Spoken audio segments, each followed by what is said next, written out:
Halo teman-teman, Assalamualaikum warahmatullahi wabarakatuh. Ini adalah episode kedua ya dari kita belajar penelitian ini ya bersama saya Rahmah.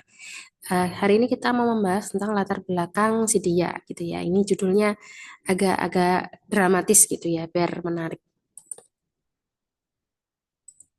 Oke, jadi apa itu latar belakang? Kalau teman-teman mengajukan judul kan nggak mungkin ya cuman bawa judul doang. Pasti mengajukan judul itu dengan membawa latar belakangnya juga. Nah, latar belakang itu isinya poin utamanya ada 5 paragraf ini ya. Jadi paragraf satu isinya adalah kenapa penelitian itu penting. Dan yang kedua, paragraf kedua adalah apa masalah utama dari penelitian kita. Yang ketiga adalah apa buktinya. Yang keempat itu adalah gap dari penelitian sebelumnya. Jadi apa yang belum pernah diteliti oleh peneliti sebelumnya gitu ya. Itu yang akan nanti kita teliti. Kemudian kenapa peneliti perlu melakukan studi ini sekarang? Kenapa? Kenapa penelitian itu penting gitu ya. Kalau kita nggak kuat gitu ya latar belakangnya, penelitian ini pasti apa namanya nanti nggak jelas gitu ya maunya kemana. Nah itu yang biasanya membuat dosen itu menolak judul teman-teman. Nah kita itu pertama harus diawali ya paragraf satu itu dengan fenomena apa yang kita lihat gitu ya. Ini kita analogikan dengan asmara ya. Jadi misalnya awalnya kamu curiga si dia berubah gitu ya. Di penelitian, kalau di penelitian kamu mulai dengan fakta umum gitu ya. Contoh kasus anemia remaja meningkat gitu ya. Prevalensi stunting masih tinggi, angka merokok meningkat pada usia remaja gitu ya. Kalau versi asmaranya ini belakangan si dia sering slow respon. Nah, ini kayak gini kayaknya lebih mudah dimengerti ya kalau kita pakai logika analogi asmara gitu ya. Terus yang kedua, nah ini memasukkan data ilmiah gitu ya. Jadi kita ada angkanya gitu. Bukti nyata bahwa masalah itu penting. Jadi kita bisa pakai eh, laporan dari WHO, dari Riskesdas, ada profil kesehatan Indonesia gitu ya tiap tahun. Kemudian ada jurnal-jurnal terbaru dan lain-lain itu kalau buat penelitian. Nah ini contohnya ya kalau versi asmaranya dari 100 chat cuma 3 yang dibales ya gitu ya. Padahal dia online terus gitu. Tapi kok yang dibahas cuma 3. Nah ini adalah eh, menunjukkan fakta ya kalau si dia itu sudah berubah gitu. Kayak gitu ya teman-teman. Nah, kalau bukti nyata, kalau misalkan kita pakai eh, misalkan prevalensi stunting gitu ya. Prevalensi stunting itu sekarang itu kurang lebih berapa gitu ya nasional. Saya nggak tahu ya. Mungkin 14% atau berapa gitu. Sementara targetnya turun tergantung masing-masing daerah ya. Kalau di Kabupaten Kediri gini, kalau nggak salah 1 digit ya. Jadi harusnya 9%, tapi masih sekian persen gitu. Teman-teman bisa menyampaikan seperti itu. Kemudian masalah inti ya atau core problem gitu ya. Jadi akar masalahnya itu apa gitu ya. Jangan hanya gejalanya aja. Jadi kenapa kok stunting gitu ya, kurangnya edukasi, akses layanan kurang dan lain-lain. Misalnya seperti itu. Kalau versi asmaranya adalah kamu jangan ditanya kabar sama dia duluan gitu ya. Kenapa gitu ya? Kenapa kok dia berubah gitu. Jadi di sini ini sudah ada muncul variabel gitu ya. Variabelnya kenapa? Kalau di versi penelitian itu kurangnya edukasi, akses layanan kurang gitu ya.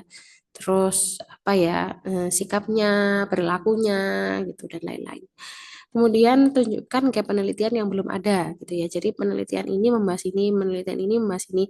Yang penelitian yang belum ada itu yang belum ada penelitian yang membahas tentang variabel yang mau kita ambil gitu. Pastinya karena kalau penelitian kita sama dengan penelitian lain ya buat apa gitu ya. Jadi kita harus ada sesuatu yang berbeda dari penelitian kita.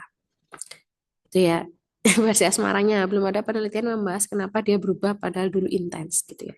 Dulu PDKT-nya intens, tapi sekarang dia berubah gitu ya. Nah, itu gap penelitiannya. Selanjutnya tutup dengan urgensi. Kenapa harus diteliti? Nah, ini yang paling penting ya teman-teman ya. Jadi eh, oh ya, kita bahas dulu ya. Jadi ada banyak kesalahan mahasiswa ya. Jadi kalau bikin latar belakang tuh ada banyak yang langsung ngomongin teori ya. Padahal teori itu kan adanya di kajian pustaka. Jadi kalau di latar belakang itu cukup tadi 5 hal tadi ya. Apa yang mau diteliti gitu ya. Eh, ada apa masalahnya? Kemudian kemudian diberikan angka gitu ya, diberikan angka yang jelas, misalnya prevalensi stunting 14% dan lain-lain gitu. Kemudian dengan eh, apa namanya, kenapa gitu ya, apa yang kurang, misalnya pendidikan ibu, lingkungan. Kalau stunting kan multifaktor ya, ada pendidikan ibu, lingkungan, terus habis itu apa namanya, pernikahan dini dan lain-lain, KDRT dan lain-lain, itu banyak sekali variabel eh, yang mempengaruhi stunting gitu ya. Terus habis itu jadi nggak langsung ngomongin teori gitu ya. Teori itu ada di paragraf kedua ya. Kita balik dulu. Jadi teori itu nanti ada di paragraf ke sini. Apa namanya? Kedua. Setelah kita ngomongin prevalensinya, kita ngomongin eh, apa namanya? Baru kita ngomongin kenapa gitu ya. Karena ini teori. Tapi sedikit aja gitu. Yang paling penting itu adalah urgensi. Nah, ini. Kemudian tulisannya cuma keluhan gitu ya, nggak ada data ya. Padahal harus ada data, harus ada berapa persen gitu ya. Kalau nggak nemu data dari yang nasional, bisa ngambil dari jurnal-jurnal yang sudah ada gitu ya. Kemudian tidak terlalu melebar ya, tidak menuju masalah, harus membahas tentang masalah kita lebih dalam. Kemudian tidak menunjukkan gap penelitian. Nah, ini harus ya. Jadi buat apa kita meneliti itu kalau sudah ada penelitian lain. Yang ini kita harus menekankan kalau yang variabel ini belum pernah diteliti oleh peneliti lain gitu. Setidaknya kakak kelas kita belum pernah meneliti itu gitu ya. Terus habis itu copy paste dari skripsi kakak tingkat atau generate AI gitu ya. Jadi nggak ngerti apa isinya pas ditanya. Ini yang kesalahan-kesalahan mahasiswa yang biasanya waktu konsul akhirnya itu ditolak gitu ya. Jadi rumusnya itu ya, latar belakang itu harus logis, runut, berbasis data dan punya urgensi. Nah, ini urgensi penelitian ya. Jadi kita harus mulai dari masalah nasional gitu ya. Contohnya obesitas remaja adalah masalah yang terus meningkat gitu ya. Telah menjadi ancaman penyakit tidak menular di masa mendatang gitu. Kemudian langkah kedua, masukkan data ya sesuai Reskesdas, prevalensi obesitas meningkat dari berapa persen menjadi berapa persen gitu ya. Kemudian kaitkan dengan biaya kesehatan gitu ya. Jadi lebih dari 70% BPJS menggunakan biaya BPJS itu digunakan untuk PTM gitu ya, seperti hipertensi dan diabetes, padahal ini penyakit yang seharusnya bisa dicegah gitu. Kemudian langkah 4, menunjukkan faktor risiko remaja gitu ya, remaja dengan konsumsi mie instan gitu ya. Remaja adalah kelompok dengan konsumsi mie instan yang tertinggi di Indonesia, misalnya seperti itu. Jadi di sini ada apa namanya, faktor resikonya atau variabelnya sudah masuk di sini ya. Salah satunya misalnya junk food, ada merokok, ada banyak ya, kurang aktivitas fisik, kurang makan buah dan sayur gitu ya. Kita bisa pakai teori-teori yang sudah ada di sini ya. Kalau dari eh, indikator-indikator yang sudah banyak digemborkan oleh Kementerian Kesehatan, misalkan PHBS atau Germas, itu kita bisa ulik dari situ juga. Kemudian beri alasan penelitian yang perlu dilakukan gitu ya. Namun data lokal tentang hubungan konsumsi mie instan dengan status gizi remaja itu masih terbatas gitu ya. Kita bisa memberikan urgensi gitu ya pada, misalnya kita kan ini contohnya kita mau meneliti tentang hubungan antara konsumsi mie instan dengan status gizi remaja gitu ya, status gizi remaja. Kan kayaknya itu penelitian yang cukup sederhana ya, cuman dia makan mie instan berapa kali gitu ya dalam seminggu gitu misalkan kayak gitu. Atau nanti dia obesitas gitu ya. Obesitas atau enggak gitu kan. Nah, itu sebenarnya penelitian sangat sederhana. Tapi kalau teman-teman bisa memberitahukan pada dosen kalian kalau ini penting gitu ya. Misalkan eh, obesitas itu adalah faktor risiko dari PTM gitu ya, penyakit tidak menular. Sementara penyakit tidak menular itu beban bagi negara kita. Sementara penyakit itu sebenarnya bisa dicegah. Kenapa meneliti pada remaja? Karena remaja ini masih panjang gitu ya. Eh, Masa depannya masih panjang dan mereka masih bisa diubah gitu perilakunya daripada yang sudah tua-tua, lansia, usia produktif gitu ya kan remaja masih punya waktu yang masih panjang buat berubah gitu. Teman-teman bisa menyampaikan seperti itu. Kalau kita bisa menyampaikan urgensinya penelitian kita gitu ya. Biasanya itu dosen tuh nggak akan terlalu oh iya gitu ya. Yang penting kita punya argumen gitu ya untuk menyampaikan bahwa penelitian kita itu menarik dan penting gitu. Nah, ini kalau kita mengajukan judul gitu ya eh, kepada dosen gitu ya. Kita bisa membawa beberapa variasi judul gitu ya dari topik yang sama. Jadi topiknya satu aja gitu ya, tapi judulnya bisa sampai 1.000 kan ya. Ya nggak terlalu jangan sampai 1.000 juga lah ya, bawa tiga aja cukup kayaknya. Jadi kita bisa bawa tiga judul gitu atau ya tiga judul kepada dosen nanti dengan variabel yang berbeda-beda itu. Contohnya ya yang ini hubungan konsumsi mie instan dengan obesitas remaja gitu ya. Pola makanan tinggi natrium gitu ya. Dan status gizi remaja. Kalau mie instan ini sebenarnya terlalu terlalu ini ya, terlalu gampang gitu ya. Atau diganti aja jadi variabelnya jadi makanan tinggi natrium gitu ya.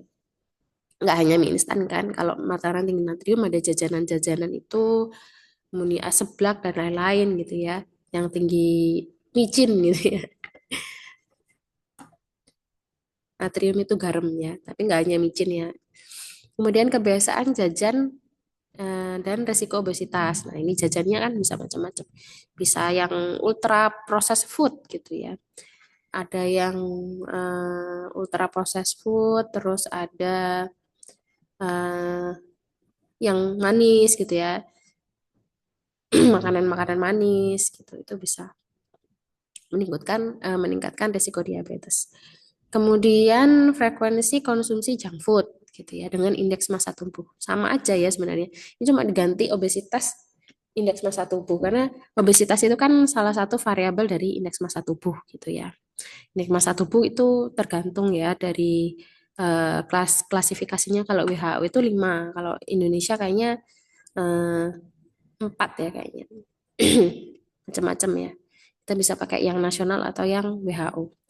Kemudian kontribusi fast food gitu ya terhadap lingkar perut remaja. Fast food itu ya ultra ultra processed food gitu. Bisa. Terus konsumsi minuman manis gitu ya dan obesitas ini ya boba gitu ya. Maca, maca kita kan macanya banyak gulanya ya. Nggak maca asli. Terus habis itu analisis faktor PTM gitu ya terkait pola makanan cepat saji ini juga bisa macam-macam ya. Jadi dari satu masalah kita cuma ngambil satu masalah obesitas di remaja gitu ya. Kita bisa dapat judul yang sangat bervariasi gitu ya. Dengan variabel yang berbeda-beda. Kalau ini hanya mie instan, kalau ini makanan tinggi natrium ya banyak ya makanan yang tinggi natrium ada bakso, ada soto ya banyak lah. Kemudian jajan, kebiasaan jajan. Jajan kan banyak ya, ada ciki, ada apa namanya keripik kentang gitu misalkan. Ada seblak gitu, gacuan gitu, banyak lah ya.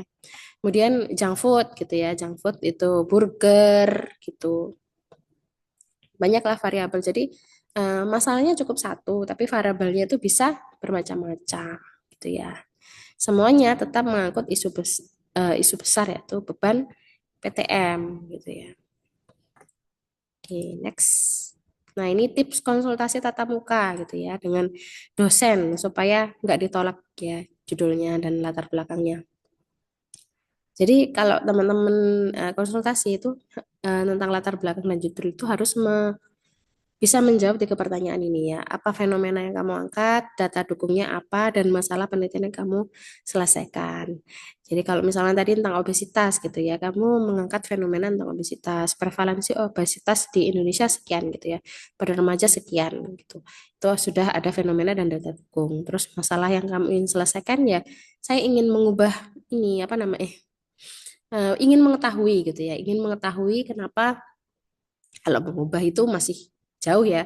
Kita harus tahu dulu faktor yang menyebabkan obesitas itu apa pada remaja, terutama konsumsi apa gitu ya yang membuat obesitas itu meningkat gitu. Terus bawa catatannya yang berupa poin-poin aja, bukan paragraf panjang gitu ya. Dosen tuh nggak butuh paragraf yang lengkap dan saat konsultasi. Yang penting itu adalah ada strukturnya. Nah, tunjukkan logika ya, bukan keindahan bahasa. Terus latar belakang, ini bukan karya sastra ya. Jadi dosen itu yang ingin dilihat adalah logis, jelas, didukung data dan mengarah pada tujuan penelitian. Jadi kita pakai logika sederhana. Ada masalah A gitu ya. Masalah A berdampak pada B. Penyebabnya adalah C gitu ya. Belum ada yang meneliti tentang D, maka penelitian ini penting gitu. Nah, ini 5 hal tadi ya. Nah, masalah A akan berdampak pada B. Penyebabnya dari masalah A itu adalah C gitu ya. Belum ada yang meneliti tentang D variabelnya. Maka penelitian itu penting. Kemudian jangan bawa latar belakang yang panjang tapi nggak kamu pahami gitu ya. Bawa satu lembar aja gitu ya. Daripada kamu bawa 3 halaman tapi bingung gitu ya. Pas ditanya nggak ngerti gitu ya. Itu dosen pasti tahu bahwa sumbernya bukan kamu. Kemungkinan ya generate AI gitu ya. Next. Nah, ini tanya kita tanya bagian mana yang perlu diperkuat gitu ya. Jadi kalau kita bertanya, itu dosen biasanya seneng ya kalau kita punya inisiatif bertanya. Misalnya bagian fenomena yang belum kuat atau variabel apa gitu ya yang perlu diganti. Saya mau meneliti tentang obesitas. Saya tertarik dengan variabel ini. Nanti saya seperti ini gitu ya mengambil datanya. Nah, itu kira-kira menurut Bapak Ibu dosen ini variabel saya itu apakah sudah bagus, apa yang kurang dari penelitian saya, apakah variabelnya perlu diganti, apakah ada variabel yang lebih menarik gitu. Nah, kita bisa tanya. Terus habis itu data dukungnya bagaimana, kurang atau enggak gitu ya. Kayak penelitian yang saya jelas itu sudah jelas atau perlu diperbaiki. Nah, ini membuat kita tuh aktif dan serius gitu ya. Terus jujur kalau memang masih bingung, itu kita jujur aja. Nah, ya, terus misalnya yang ketanya ya saya sudah nyusun latar belakang tapi nggak ngerti kayak penelitian itu apa, boleh minta arahan gitu ya. Apa yang belum diteliti sama orang lain kayaknya sudah semua gitu ya.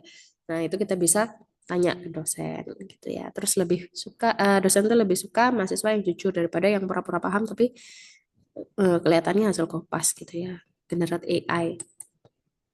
Terus nah, ini kita bisa siapkan 2 sampai 3 judul alternatif ya. Jadi saat konsultasi latar belakang judul mungkin berubah gitu ya. Tadi misalkan yang obesitas tadi ya, dari satu masalah aja bisa banyak judul gitu ya.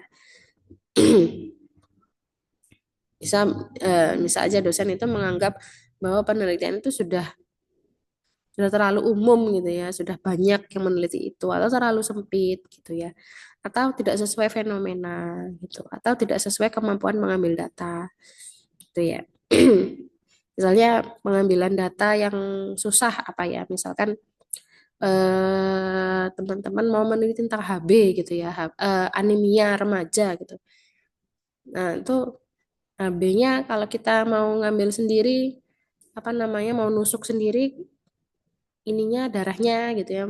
Itu kan kita perlu uang juga buat stik HB-nya. Nah, tapi kalau misalkan kita sudah tahu ya, misalkan kita menyampaikan di dosen di puskesmas sudah ada datanya, itu sudah program wajib dari pemerintah gitu ya. Saya sudah punya data siapa saja yang anemia dan saya tinggal menarik ke belakang mereka kira-kira konsumsinya seperti apa gitu ya. Jadi kita ambil aja yang mudah-mudah gitu ya.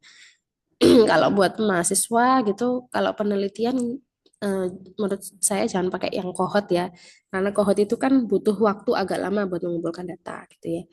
Pakai aja yang case control atau apa namanya cross-sectional gitu, itu lebih mudah ya. Kalau kohot kita perlu menunggu sampai outcome-nya itu ada dan outcome itu belum tentu ada juga gitu ya. Gitu. Kalau kita mau menunggu itu ya itu nanti malah nggak lulus akhirnya.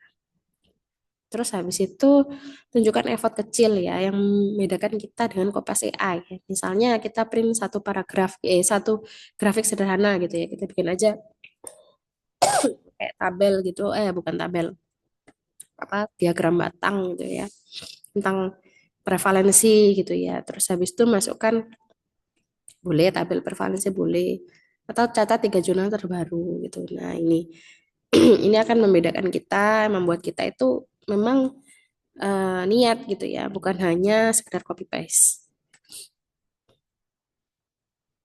Kemudian kita menjelaskan kenapa topik ini menarik gitu ya buat buat kita gitu ya.